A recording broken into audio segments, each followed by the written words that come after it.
Hello friends, स्वागत है आप सभी का आपके अपने इस यूट्यूब चैनल पर। दोस्तों, आज की वीडियो आप लोगों के लिए बहुत ही ज़्यादा खास होने वाली है, क्योंकि हम इस वीडियो में केवल एक ही टॉपिक के ऊपर डिस्कस नहीं करने वाले हैं। जैसे कि आप सभी जानते हैं कि हम हफ्ते में एक दो वीडियो ऐसी भी लेकर आते हैं जिसमें हम डिस्कस करते हैं, जो आप लोग हमसे कमेंट के माध्यम से अपने अपने सवाल पूछते हैं। तो उन्हीं सवालों में से कुछ सवाल हम उठाते हैं जो हमें लगता है कि ये काफ़ी ज़्यादा यूनिक सवाल है, और हो सकता है कि जब एक घर को बनाते हैं, चाहे वो एक ठेकेदार है, चाहे वो एक मकान मालिक है, तो उनके साथ भी ये सारी प्रॉब्लम या ये सारी डाउट उनके माइंड में आते होंगे। तो इस वीडियो के माध्यम से हम काफ़ी लोगों तक ये सारी बातें या उन सवालों के जवाब आप तक पहुंचाने की कोशिश करेंगे। सो प्लीज़ वीडियो में एंड तक जरूर बने रहना, क्योंकि अगर आप एक अपने घर को बनाते समय सीरियस हैं तो प्लीज़ एंड तक बने रहें। जैसे कि सबसे पहले हम यहाँ बात करेंगे, जो पहली कमेंट है वो मैं कमेंट शो करता जाऊँगा आपको स्क्रीन पे, तो आप देख पाएंगे कि किस भाई ने पूछा है और किसकी वो कमेंट थी। बट मैं यहाँ पे आपको रीड आउट करते हुए दिखाता रहूँगा। जैसे कि अगर सबसे पहले हम बात करें तो पहली कमेंट है कि जो हम अपने घर में वॉल देते हैं, एक तो 4.5 इंची की होती है, एक 9 इंची की होती है।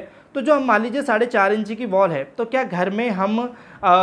उसके ऊपर जो बीम देते हैं हम स्लैब में, तो जहाँ हमारी 4.5 इंची की वॉल है, क्या वहाँ पे हम अपना बीम जो है वो 4.5 इंची का दे सकते हैं या नहीं? देखिए, यहाँ पे अगर मैं कहना चाहूँगा, जैसे मान लीजिए कि कोई आपका काफ़ी बड़ा स्पैन है, जैसे मान लीजिए कि आपकी 30 फीट घर की चौड़ाई है और 30 फीट तक आपने कोई 4.5 इंची की वॉल दी है, तो वहाँ पे मैं आपको रिकमेंड करूँगा कि आप वहाँ पे 9 इंची का बीम दें तो काफ़ी ठीक रहेगा 9 इंची की चौड़ाई में। बट जैसे कि हमारे घर में कुछ पार्टीशन वॉल होती हैं छोटी मोटी, जैसे कि किचन की पार्टीशन हो गई, टॉयलेट की पार्टीशन हो गई, या बाथरूम की पार्टीशन हो गई, या मंदिर की पार्टीशन हो गई, तो इस तरह की जो वॉल होती हैं जिनकी ज़्यादा बड़ी डेप्थ लेंथ नहीं होती, तो वहाँ आप स्लैब में 4.5 इंची की वॉल है तो 4.5 इंची की चौड़ाई का बीम दे सकते हैं। अब कुछ लोग 4 इंची की वॉल बोलते हैं, तो वहाँ कंफ्यूज मत होना, वहाँ 4 इंची को भी आप इसी तरह से लेके चल सकते हैं। तो ये तो हो गई पहली कमेंट, जो मे भी उनको जवाब आपका मिल गया होगा।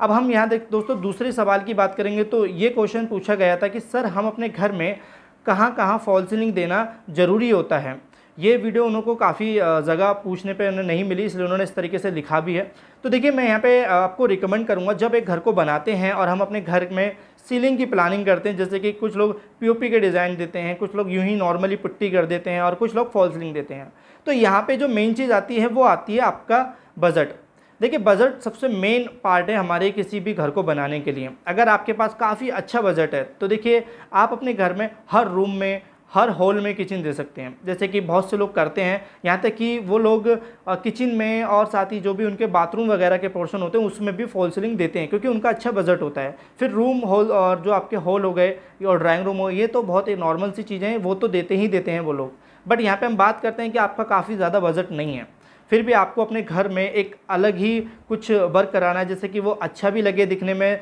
सीलिंग को लेकर। तो यहाँ पे मैं रिकमेंड करूँगा कि आपको कहाँ कहाँ कराना नेसेसरी हो जाती है फॉल सीलिंग। सबसे पहले देखिए, मैं आपको बोलूँगा कि आपको अपने घर में फॉल सीलिंग ड्राइंग रूम में ज़रूर करानी चाहिए। अब ड्राइंग रूम में क्या होता है और मैं क्यों बोल रहा हूँ, देखिए क्या होता है बेसिकली, जब हमारे घर में कुछ ऐसे गेस्ट होते हैं जो कहीं ना कहीं पर डे के हिसाब से या कभी कभी आते हैं, बट वो ऐसे गेस्ट होते हैं कि हम उनको अंदर तक नहीं लेकर आते हैं, चाहे वो आपके रिलेटिव हो सकते हैं, पड़ोसी हो सकते हैं, या फिर आपके ऑफिस मेंबर में स्टाफ के कलीग वगैरह हो सकते हैं। तो हम उनको सिर्फ ड्राइंग रूम में लेकर आते हैं, रेस्ट कराते हैं, देन उसके बाद जो भी वर्क होता है उसको फिनिश करने के बाद वो घर से ही बाहर चले जाते हैं वहीं से। तो वहाँ पे हमें क्या करना होता है कि ड्राइंग रूम में हमें जब उनको स्टे कराना होता है तो वहाँ पे फॉल सीलिंग कराना अच्छा हो जाता है, क्योंकि वो लोग ड्राइंग रूम से ही जज कर लेते हैं पूरे घर को कि हाँ अंदर कैसे होने वाला है। तो वहाँ पे आप ज़रूर दे सकते हैं। साथ ही मैं बात करूँगा कि आप अपने जो भी लिविंग एरिया होता है, ठीक है, लिविंग एरिया में आप अपनी फॉल सीलिंग दे सकते हैं, जो कि कहीं ना कहीं काफ़ी अच्छा लगता है। देन उसके बाद देखिए, यहाँ पे मैं आपको कहूँगा कि अगर आपका बजट अच्छा है तो आप चाहें तो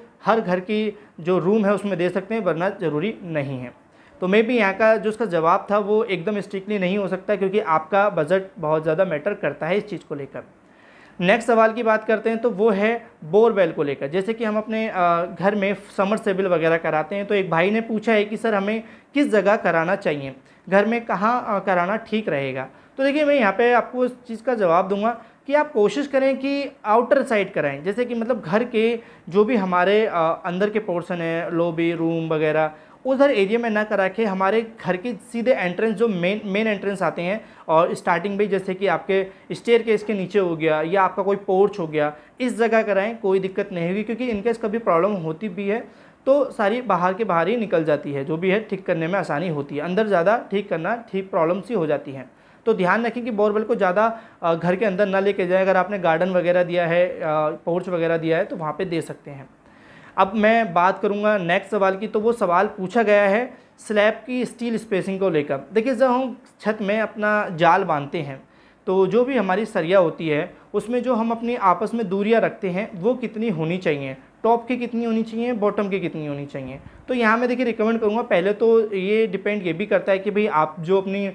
छत में सरिया बांध रहे हैं वो कितनी मोटाई की दे रहे हैं, साथ ही जो छत की मोटाई है वो कितनी मोटाई की आप छत रख रहे हैं, 5 इंची या 6 इंची। देखिए मैं यहाँ पे आपको एक नॉर्मली लेके चलता हूँ कि आप मान लीजिए कि 3 सूत की सरिया इस्तेमाल कर रहे हैं यानी कि 10 mm की, और साथ ही आप अपनी छत की जो ढलाई करने वाले हैं वो 5 से 6 इंची होता है, बट हम यहाँ मान लेते हैं 5 इंची आप स्लैब कास्टिंग की थिकनेस रख रहे हैं। तो यहाँ मैं स्पेसिंग की बात करूँ तो जो बॉटम की सरिया होती है जिसकी हमें स्पेसिंग कम रखनी होती है वो 4 से 6 इंची के बीच में रख सकते हैं, कोई दिक्कत नहीं है। देन उसके बाद जो हमारी डिस्ट्रीब्यूशन बार होती है यानी जो टॉप बार होती है वो हमारी रख सकते हैं 6 से 7 या 6 से 8 इंची तक रख सकते हैं। ये ना तो ज़्यादा सरिया होगा हमारी छत में और ना ही कम होगा सरिया, ये चीज़ें ठीक हैं, तो आप इस चीज़ को लेकर चल सकते हैं। अब यहाँ पे जो मैं नेक्स्ट कमेंट या फिर कह सकते हैं जो जिनका ये सवाल है वो बहुत ही ज़्यादा सीरियस है। देखिए यहाँ पे क्या होता है कि जो भी मैं वीडियो बनाता हूँ ना इसमें कुछ ऐसी मिस्टेक होती हैं जिनको मैं अवेयर करता हूँ आपसे, और आप अपने घर में ना करें, इससे आपको हेल्प मिलती है। और कुछ ऐसी टिप्स भी होती हैं जिनमें हम आपको रिकमेंड करते हैं,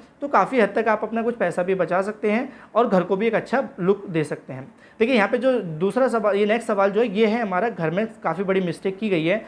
ये जो है एक लेडी है, इन्होंने मुझे इंस्टाग्राम पे मैसेज किया था, जैसे कि हम बोलते हैं कि वहाँ पे हम लोगों की बात हुई है, वो ये है कि इनका जो भी घर बन रहा है तो इनके ठेकेदार ने क्या करा है कि घर में 5-6 कॉलम जो हैं वो डीपीसी से ही निकाले हैं, मतलब प्लेन बीम से या डीपीसी के लेवल से ही कॉलम दिए हैं, उनकी कोई फाउंडेशन नहीं दी है। यानी आप खुद समझ सकते हैं जिस कॉलम की फाउंडेशन ही नहीं है तो वो किस तरीके से घर के लोड को डिस्ट्रीब्यूट कर पाएगा ईजिली तरीके से प्रॉपर वे में। तो कहीं ना कहीं ये दिक्कत कर सकता है आपका, जब भी कभी कोई अर्थक्वेक आता है या भूकंप आता है तो वहाँ पे ये प्रॉब्लम के रूप में आपको दिखाई देगा ही देगा। इसलिए ध्यान रखें कि जब भी कभी आप कॉलम दे रहे हैं तो उसका बेस लेके चलें,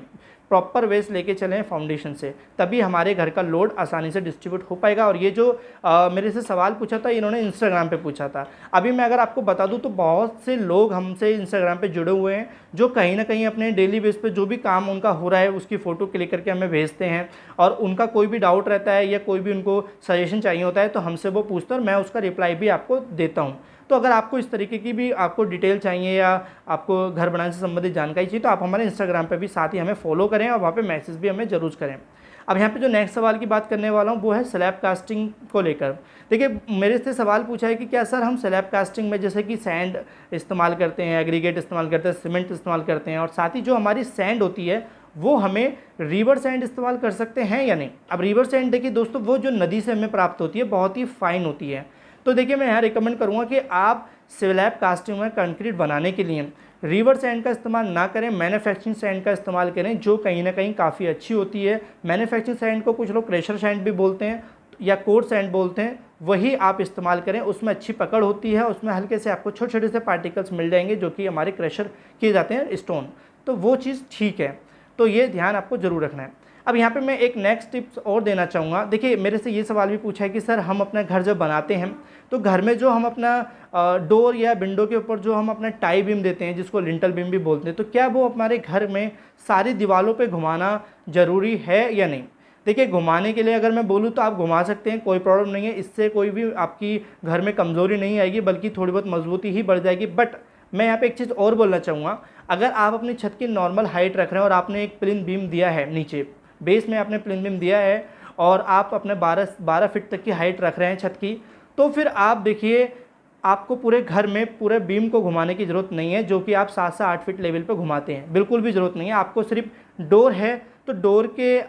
ऊपर ही रखें, देन उसके बाद 1-1 फीट या 1.5 फीट आप दोनों साइड से बढ़ा दीजिए उसको, ऐसे ही विंडो पे आपको पूरे घर में घुमाने की ज़रूरत बिल्कुल भी नहीं है। इससे क्या होगा दोस्तों, आप अपना थोड़ा पैसा भी बचा सकते हैं और कहीं ना कहीं देखा जाए तो आपको ठीक भी रहेगा, ना ही कोई दिक्कत होने वाली है। तो देखिए अगर मैं यहाँ बात करूँ तो ये कुछ ऐसी मिस्टेक थी, कुछ ऐसी टिप्स थी जो मैंने इस वीडियो में आपको देने की कोशिश की है। और साथ ही बता दूँ ये सारी जो भी डाउट थे ये सब कमेंट में ही पूछे गए हैं। अगर आप भी अपने डाउट को या कोई भी आपका साइट पे हुई मिस्टेक है तो कमेंट में ज़रूर टाइप कीजिए ताकि हम और लोगों तक उनके सवाल के जवाब दे पाएँ और आपको भी इस सवाल का जवाब मिल पाए। साथ ही मैं आपको एक चीज़ और बोलना चाहूँगा कि इसी तरह की नॉलेजेबल वीडियो आपको चाहिए तो आपको करना कुछ नहीं है, हमें आपको सिर्फ हमें सपोर्ट करना है, और वो सपोर्ट करने के लिए कोई किसी तरह का चार्ज नहीं है। सिर्फ आप हमारे इस चैनल को सब्सक्राइब कर लीजिए जो कि फ्री ऑफ कॉस्ट है, और साथ ही बेल आइकन को ऑन जरूर कर लेना। हमें इससे सपोर्ट मिलता है और मोटिवेशन भी मिलती है हमें कि हम आप लोगों के लिए और अच्छी अच्छी वीडियो डालें। तो इस वीडियो में कोई भी किसी तरह का डाउट रह गया अभी तो कमेंट में टाइप कर देना,